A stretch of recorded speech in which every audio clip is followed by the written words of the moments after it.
Europe والوں نے سوچا کہ ہم اتحاد بین المذاہب قائم کرتے ہیں اور ایک کونسل بنائی گئی کہ تمام مذاہب کو اکٹھا کیا جائے، انہیں جمع کیا جائے، اور انہوں نے کہا جو آئلی مذاہب ہیں ان میں توحید کا تصور پایا جاتا ہے۔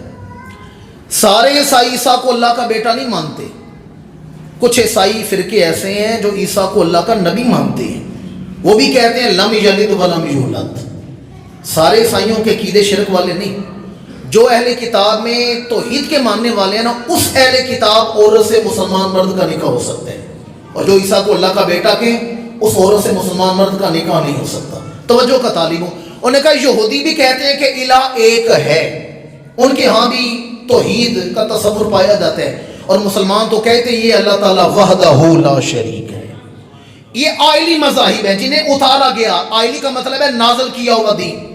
یہودیت کا دین بھی نازل کیا گیا تھا، عیسائیوں کی کتاب بھی نازل کی گئی تھی، اور اسلام بھی نازل ہوئے۔ تینوں مذاہب کے علماء کو بلا لیا، اب کونسل نے تینوں کو سامنے بٹھا لی ہے۔ یہ میں اس لیے بھی بیان کرنے لگا ہوں کہ آج کل نوجوان طبقہ ہے اور ہم یورپ والوں کی ترقی سے بڑے متاثر ہیں۔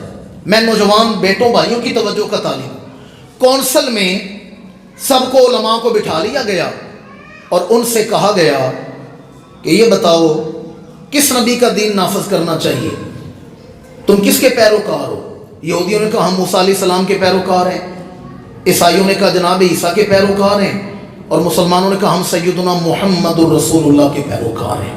انہوں نے کہا یہ بتاؤ اب کس نبی کا دین باقی رہنا چاہیے؟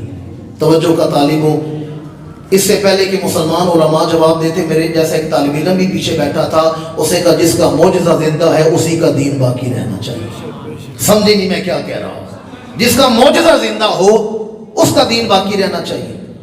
اور انہوں نے کہا بتاؤ تمہارے نبی کے کون کون سے معجزے زندہ ہیں؟ اب عیسائی بھی خاموش ہیں، یہودی بھی خاموش ہیں۔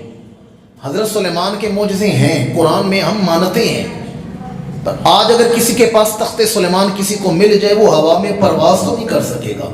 اس معجزے کے لیے سلیمان کا نبی دنیا میں موجود ہونا بھی ضروری ہے۔ آج اگر کسی کو جناب موسیٰ کا عصا مل جائے وہ اسے پتھر مار کر پانی کے 12 چشمے تو نہیں جاری کر سکتا۔ پہلے نبیوں کے معجزات مسلم ہیں، پر نبیوں نے دنیا سے پردہ فرمایا، معجزے ختم ہو گئے۔ یہودی علماء بھی خاموش، عیسائی بھی خاموش، مسلمانوں کے عالم کھڑے ہوئے، انہوں نے کہا ہمارے نبی کا اور کوئی معجزہ مانو یا نہ مانو، محمد کا قرآن ہی زندہ جاوید معجزہ موجود ہے۔ قرآن کل بھی معجزہ تھا، قرآن آج بھی معجزہ ہے۔ قرآن کل بھی پڑھا جاتا تھا، قرآن آج بھی پڑھا جا رہا ہے۔ کل بھی لوگ حافظ بنتے تھے، آج بھی حافظ بن رہے ہیں۔ کل بھی عالم بنتے تھے، آج بھی عالم بن رہے ہیں۔ تو مان لو جس کے معجزے کا فیض جاری و ساری ہے اس کی نبوت کا بھی فیض جاری و ساری ہے۔